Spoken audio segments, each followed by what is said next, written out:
National stock exchange द्वारा प्रस्तुत सशक्त निवेशक में आप सबका स्वागत है। आज मेरे साथ जुड़ रहे हैं एक बहुत ही जाने माने एक्सपीरियंस्ड इन्वेस्टमेंट के जगत के प्रोफेशनल राहुल जैन, जो प्रेसिडेंट हैं और हेड हैं नुवामा वेल्थ के। ये एक पॉडकास्ट है तो आप उनकी शक्ल नहीं देख सकते, लेकिन मैं आपसे कह दूं कि इनसे जब मिलता हूं तो और भी यंग लगते हैं और बहुत कम उम्र में इन्होंने बहुत सक्सेस कमाया है, लेकिन बहुत एक्सपीरियंस भी है, बहुत मेहनत की है। और राहुल एक चीज के लिए बहुत हमेशा से पैशनेट रहे हैं कि किस तरह से जो भी आप डिसीजन लें अपने इन्वेस्टमेंट की अपने लाइफ में, वो एक पोर्टफोलियो ड्रिवन चीज हो, ना कि पीसमील चीज कि आपने कोई एक प्रोडक्ट ले लिया, एक ऐसा ले लिया। आज हम बात कर रहे हैं उनके साथ रिटायरमेंट प्लानिंग के बारे में। हम सबको पता है कि रिटायरमेंट एक ना एक दिन हमें करना है।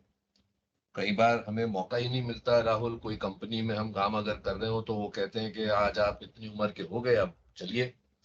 लेकिन आजकल एक और भी ट्रेंड है, कई लोग हैं जो बाय चॉइस रिटायर होना चाहते हैं, खुद कुछ करना चाहते हैं या ट्रैवल करना चाहते हैं। तो इनके कई एब्रीविएशंस भी चल रहे हैं आजकल, फायर और क्या क्या, मतलब कैसे जल्दी। और आप तो काफी यंग लोगों के साथ एंटरप्रेन्योर्स को भी एडवाइस देते हैं कईयों को, तो आपसे कुछ सवाल पूछने थे मुझे, हमारे आम दर्शकों के लिए, आम निवेशकों के लिए, कि रिटायरमेंट प्लानिंग कहा जाता है कि एक बहुत ही एक्सपेंसिव गोल है, क्योंकि रिटायरमेंट के बाद आपको बहुत साल जीना है, जो लोग शायद नहीं समझते आज भी। हालांकि वो देखते हैं अपने आसपास के लोग अब ज्यादा जी रहे हैं, भारत की लाइफ एक्सपेक्टेंसी बढ़ गई है, लेकिन कहीं ना कहीं लोगों को लगता है कि अगर मैंने अपने 60 साल तक के जीवन तक के लिए अपने आप को सॉर्ट आउट कर लिया तो मैं ठीक हूँ, उसके आगे की बात में देखें। ये शायद एक बहुत गलत नजरिया है, लेकिन आपकी क्या राय है? आप बिल्कुल सही बोल रहे हैं विवेक। और जैसे फॉर एग्जांपल देखा जाए, आदमी बहुत गोल्स के लिए लाइफ में काम करता है, बहुत हार्ड वर्क करता है, बहुत इन्वेस्टमेंट्स भी करता है। और जो सबसे बड़ा गोल है उसका लाइफ का, ऑफ जिसमें आपका बुढ़ापा सुरक्षित रहे, जो आपकी वाइफ है उनकी लाइफ और आपकी लाइफ बहुत अच्छी चले after when you stop working, मुझे लगता है कि उसके बारे में ज्यादा जिक्र नहीं होता है। मुझे लगता है कि किसी का ये रियलाइजेशन कि एक बार मैं रिटायरमेंट होऊंगा उसके बाद कैसे चलेगा is a very important topic, जिसपे लोग ज्यादा कॉन्वर्सेशन और ज्यादा आई वुड से ध्यान नहीं लगाते हैं। जैसे मैं बहुत निवेशकों से, बहुत क्लाइंटों से मिलता हूँ अपने, और मैंने तो बहुत देखा है कि 60 साल का इंडिया में रिटायरमेंट रेंज है एवरेज। तो अब अगर उनके पास 58-57 साल के आसपास पहुंचे, जिसमें उनका फिर सारा ग्रेचुटी मिलने वाला होता है, उस टाइम वो सोचते हैं कि अब रिटायरमेंट में क्या करना चाहिए। उनके दिल में बस एक तसल्ली रहती है अधिकतर कि मैंने कुछ पैसा एफडी में जमा कर लिया है और घर अपना है तो चल जाएगा। पर मेरा ये मानना है कि वैसा काफी मुश्किल होता है। और काफी चैलेंजेस भी देखे हैं फिर मैंने बहुत क्लाइंट्स के, जो 60 से ऊपर चले गए हैं, जिनकी एज ज्यादा है, कि मेंटेनेंस कैसे करना है। और ये भी देखा गया है कि फिर उनको लोग काफी गलत एडवाइस भी दे देते हैं कि जिससे, बिकॉज उनके खर्चे ज्यादा है पर जितना उनका रिटर्न निकलता है उनकी इन्वेस्टमेंट से काफी कम होता है, तो वो थोड़ा हाई रिस्क स्ट्रेटेजी भी अडॉप्ट कर लेते हैं। तो अगर रिटायरमेंट मेरे हिसाब से सबसे बड़ा गोल है, मुझे लगता है कि सबके बैक ऑफ द माइंड में ये रहता है कि मैं इसलिए कमा रहा हूँ कि फ्यूचर अच्छा सिक्योर्ड हो सके। बट उस पर एक्शन बहुत कम होता है। अगर आप किसी का भी पोर्टफोलियो देखिए, रिटायरमेंट में बहुत छोटा पार्ट जाएगा स्मॉल सेविंग में, जो गवर्नमेंट द्वारा मजबूरी डलवा देते हैं, जो पुश करते हैं इसमें टैक्स रिश्वत, कई लोग वही डालने की कोशिश करते हैं। तो ये सब लोग 3 या 4 साल 5 साल की इन्वेस्टमेंट सोचते हैं। और जब आप 3 4 5 साल की इन्वेस्टमेंट सोचते हैं, उसी का होराइजन सोचते हैं, तो हो सकता है आपकी वो इन्वेस्टमेंट अच्छी हो, पर 5 साल बाद जब वो वापस आएंगी उसका डिप्लॉयमेंट कैसे होगा, वो आपके रिटायरमेंट में हेल्प करेगी कि नहीं करेगी, इसका लोग लिंकअप नहीं कर पाते। which according to me is a big disconnect, and I would say कि it's a big need right now in the country. Big need in the country. एक हम सोसाइटल शिफ्ट भी तो देख रहे हैं ना राहुल। एक समय में शायद इन बातों पर चर्चा इसलिए नहीं होती थी क्योंकि जॉइंट फैमिलीज होती थी, एक्सेप्टेड फैक्ट था कि भाई कोई ना कोई तो परिवार में होगा जो हमारा ख्याल रख ले। फिर न्यूक्लियराइजेशन हुई शायद आपके और मेरे जनरेशन में, और तब भी कहीं ना कहीं ये था कि हमारी बच्ची बाहर भी है, कहीं काम कर रही हो देश में, लेकिन सपोर्ट हमें कर लेंगी, हमारे साथ होंगी, बेटा हमारा साथ होगा। लेकिन आज अगर आप देखें तो कितने बच्चे कॉलेज तो छोड़िए, स्कूल के बाद ही विदेश जाना चाहते पढ़ाई के लिए, फिर वहीं बसना चाहते। सही बात है। तो और कई जगहों पे आप देखिए, वेल्थ अगर आपके पास है भी, और कैसे बनाए वो उसकी बात करेंगे, लेकिन मैं देखता हूं कि जो लोग पैसे वाले भी हैं वो भी बुढ़ापे में अकेले। बिल्कुल सही बात। अगर आप देखिए, ये बिल्कुल ही बहुत ही वैलिड पॉइंट है। जैसे अगर आप देखें आजकल सारे, अगर आप ये टॉप सिटीज देखें, जितने भी पैसे वालों के बच्चे हैं, वो सब IGSC IB स्कूल्स में जा रहे हैं। और IGSC IB स्कूल्स में one of the things is that कि 12th के बाद आपको इंडिया से बाहर ही जाना है, वही रहता है फोकस। मेरे एक दो दोस्त भी हैं जिनकी बच्चियां भी गई हैं इंडिया से बाहर, काफी कॉलीग्स हैं। तो मैं देखता हूँ 35 बच्चों का सेक्शन है जिसमें 33-34 बच्चे US या कनाडा चले गए हैं। अब वो 12th के बाद ही चले गए इंडिया से बाहर, तो आने वाले 5 साल में तो कल्चरली बहुत ही डिफरेंट हो जाएंगे। उनका सोचना समझना, आओ हवा जो हवा है, उनका उनका थिंकिंग, उनका एक्सपेक्टेशन बहुत डिफरेंट हो जाएगा। बिकॉज अगर आप बम्बई में रहते हैं, उसके अगर आप कहीं यूरोप की अच्छी सिटी में रहते हैं या कनाडा की अच्छी सिटी में रहते हैं, तो वहाँ कन्वीनियंस तो है ही, उसकी तो कोई बात ही नहीं होता है, और आपको उसकी आदत भी बहुत जल्दी पड़ जाती है। मैं देखा है जो नई जनरेशन आ रही है, उनका बड़े दिमाग में वर्क लाइफ बैलेंस का बड़ा कॉन्सेप्ट है, तो उनके लिए काफी सूटेबल सी जगहें हैं वो, इफेक्टिवली देखा जाए तभी उनको वो आकर्षित भी करती हैं। और देखा जाए दूसरा नजरिया यह है कि जो उनके माता पिता है, जो बुजुर्ग होंगे, वो अपना काम करने चलेंगे। तो आजकल ये बड़ा ट्रेंड हो गया है कि ये सोसाइटीज बन रही हैं जहाँ सारे ओल्ड एज कपल्स रहते हैं। उसे ओल्ड एज कुछ बोलते भी है, मेरे को नाम अभी याद नहीं आ रहा है, तो उसका काफी चलन होता जा रहा है, उसके बारे में काफी और काफी हॉट भी होते जा रहा है। Elderly living, elderly living, senior living बोलते हैं, सीनियर लिविंग, सीनियर लिविंग बोलते हैं। और आजकल तो काफी पर महंगी, वो भी राहुल जैसे आपने कहा महंगे हैं, ऐसा बहुत नहीं है कि सस्ते। महंगे महंगे। पर आपने सिर्फ पैसे वालों की बात करी, इसलिए मैं बोल रहा हूँ कि सीनियर लिविंग वगैरह ऐसे कॉन्सेप्ट बहुत नए एस्टैब्लिश हो रहे हैं मार्केट में। लेकिन ऐसा नहीं है कि आप अगर चाहें, और जो पॉइंट आपने सबसे शुरू में कहा कि अगर आप चाहते भी हैं कि मैं ऐसी जगहों पे जो अच्छे मेंटेन्ड हैं, सुरक्षित हैं, कॉन्डोमिनियम्स की आज बहुत डिमांड है, क्यों? सुरक्षा के लिए, करेक्ट। लेकिन ये सब एक कॉस्ट में आते हैं। बिल्कुल सही बात है। और अगर आपने प्लानिंग नहीं की अपनी रिटायरमेंट की ठीक से, तो आप वो कॉस्ट कैसे बेयर करें?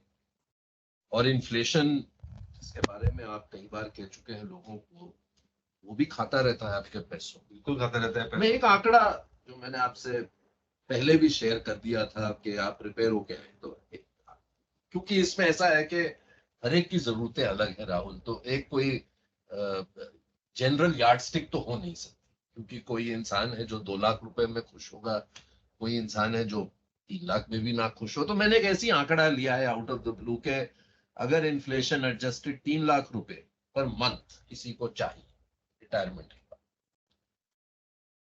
तो 50 साल की उम्र तक कितना कॉर्पस बन जाना चाहिए? क्योंकि आजकल कई विकल्प है, SWP है, आप उससे पैसे निकाल सकते हैं, इक्विटी में कंपाउंडिंग से पैसे ग्रो कर सकते हैं। तो सिंपल सी चीज आपसे पूछ रहा हूं कि अगर आप 50 साल के हैं तो आपका कितने तक का कॉर्पस होना चाहिए अगर आपको 80-90 तक जीना है, 3 लाख पर मंथ? और अगर आप 60 साल के हैं तब आपका कितना होना चाहिए कॉर्पस, क्योंकि समय घट गया अब आपका कंपाउंडिंग। तो देखिए, अगर आप 50 साल के हैं और आपको 60 साल की उम्र से मानते 80-90 साल तक आपको इफेक्टिवली 3 लाख रुपए महीने का खर्चा चाहिए, जो नॉर्मल 40 लाख रुपए हो जाएगा। थोड़ा टैक्स वैक्स ऐड करेंगे क्योंकि टैक्स तो देना ही पड़ेगा, 50 लाख के आसपास खर्चा आपका आ जाएगा पूरे साल का। तो मेरा ये मानना है कि आपके पास कुछ ना कुछ तो आपके रिटायरमेंट के टाइम पे 11 से 12 करोड़ रुपए होने चाहिए आपके पास, 10 से 11 करोड़। उसका रीजन ये है कि वो रिटायरमेंट टाइम पे, तो 50 साल की उम्र में मेरे ख्याल से अगर आपके पास 50 करोड़, 5 करोड़ के आसपास हो, बिकॉज 50 से 60 में वो वापस और डबल हो जाएंगे, आपसे थोड़ा ऐड भी कर पाएंगे, तो 5 करोड़ 50 साल की उम्र में, और 10-11 60 साल की उम्र में। 10-11 में 60 साल की उम्र में इसलिए बोल रहा हूँ क्योंकि क्या करेंगे आप, जब 10 करोड़ होंगे तो आप, अब आप बुढ़ापे की तरफ चल चुके हैं, उस टाइम आपकी रिस्क लेने की एबिलिटी कम रहेगी मेरे हिसाब से, और कम लेना भी चाहिए। हम तो एटलीस्ट, मैं तो हमेशा ये एडवाइस करता हूँ कि जब आप एक्टिव लिविंग से, एक्टिव वर्क से निकल गए और आप नया पैसा नहीं कमा रहे, तो आपका रिस्क एपेटाइट ऑलमोस्ट जीरो है, क्योंकि जो आपने पहला पैसा कमाया उसी से आपको अपनी जिंदगी चलानी, तो अब आपको, आपके लिए बस यही एक गोल्ड पॉट है आपके पास जिसको आपको मैनेज करना है। तो आप इसमें बहुत ही रिस्क अवर्स जाएंगे, तो मतलब मुझे लगता है कि आप ऐसे पेपर्स में या ऐसी जगह इन्वेस्टमेंट करेंगे जो आपको सालाना कुछ 6-1% का आसपास का रिटर्न दे सकता है।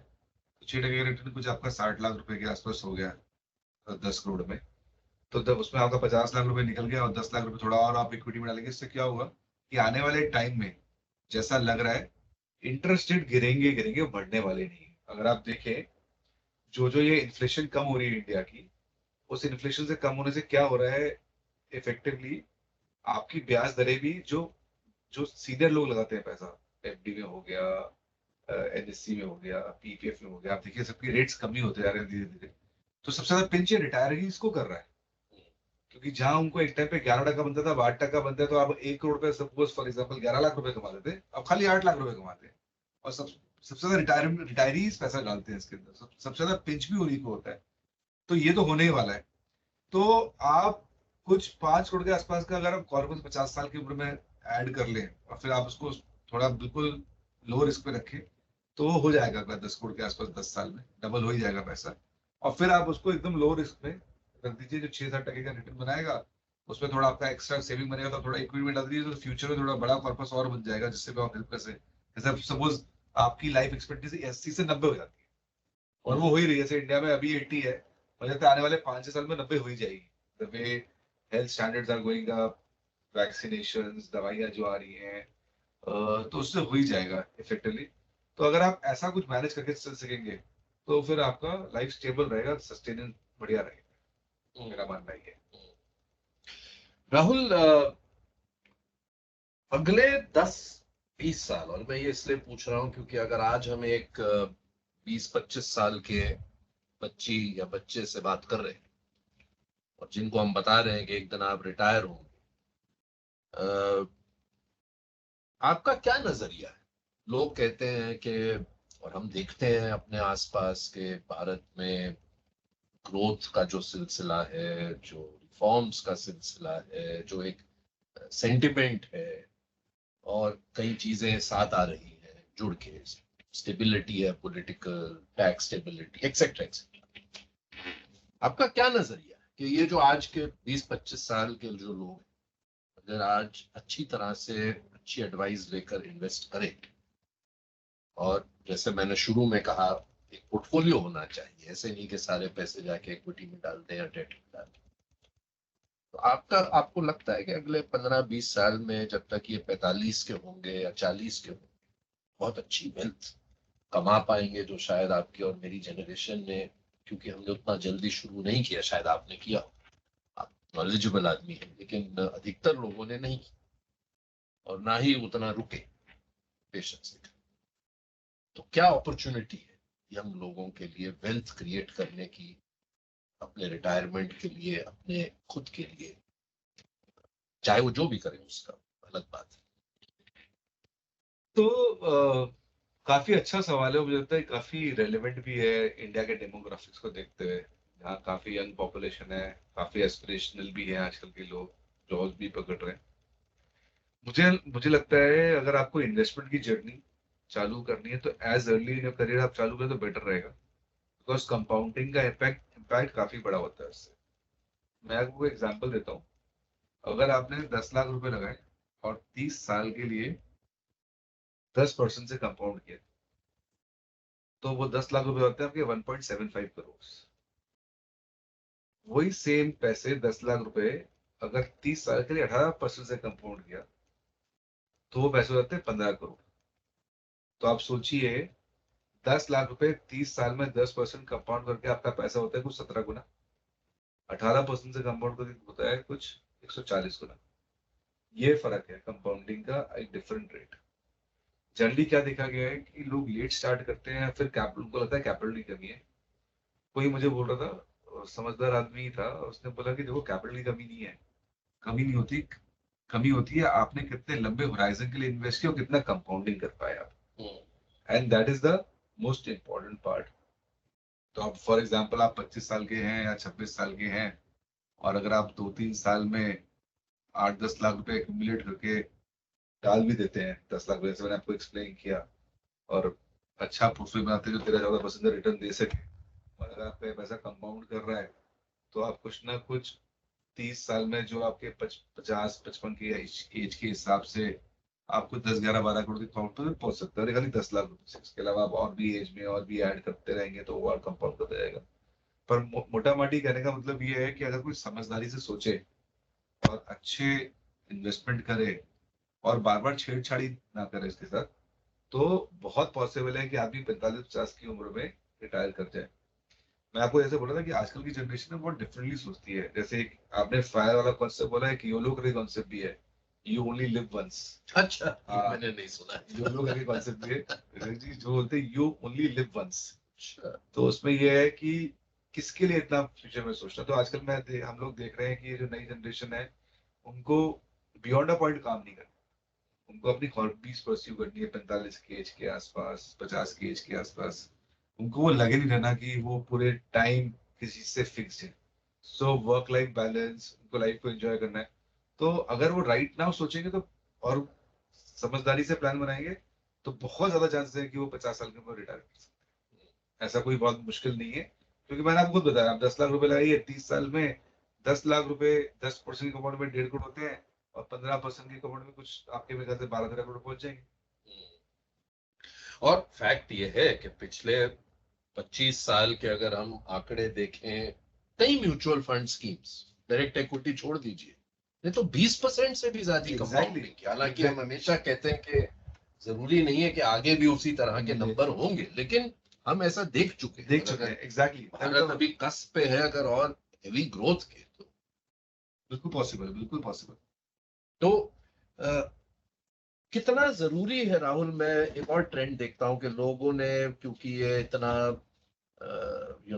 एफर्ट किया रेगुलेटर ने इंडस्ट्री के थ्रू के जाकर आप एजुकेट करिए लोगों को, म्यूचुअल फंड सही है कि बात हुई, इतना बड़ा कैंपेन चला, लोगों ने अब एसआईपी खोलने शुरू कर दिए, डीमैट अकाउंट खोलने शुरू कर दिए अच्छे नंबर्स में।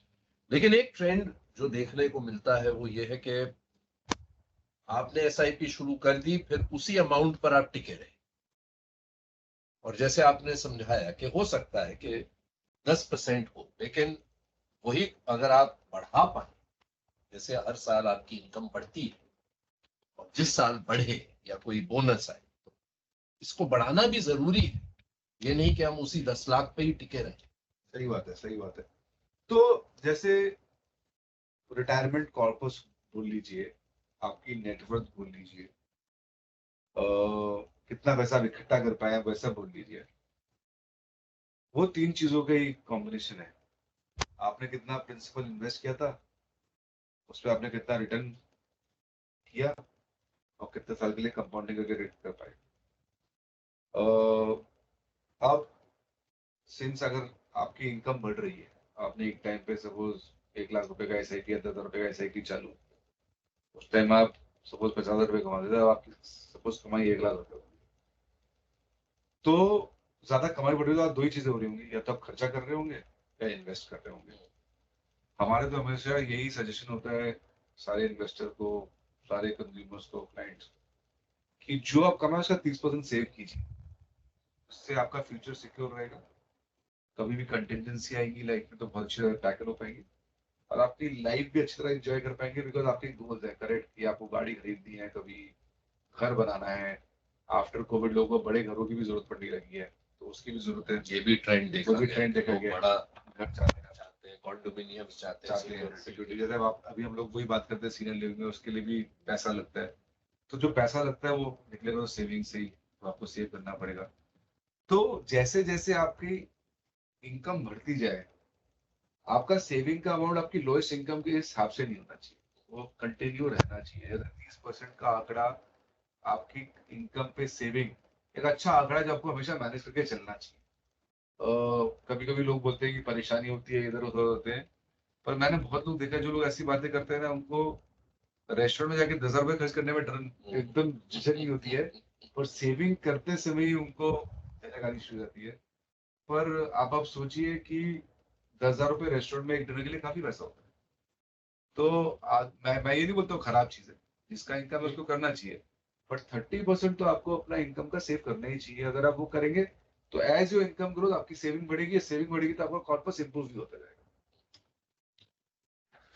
एनएससी के स्टूडियो में आने के लिए, हमसे बात करने के लिए बहुत बहुत धन्यवाद राहुल। आपने अपना कीमती वक्त निकाला, और हमेशा आप इन्वेस्टिगेशन के लिए पैशनेट रहे। उम्मीद करता हूं कि आप ये इसी तरह अपना जज्बा रखेंगे और लोगों को एजुकेट करते रहेंगे। Thank you, Vivek ji, for calling me to your show. It has always been very, very delightful to speak to you, and it has always been very, very nice, exciting to speak to you. Thank you, Thank you, Rahul. Thank you.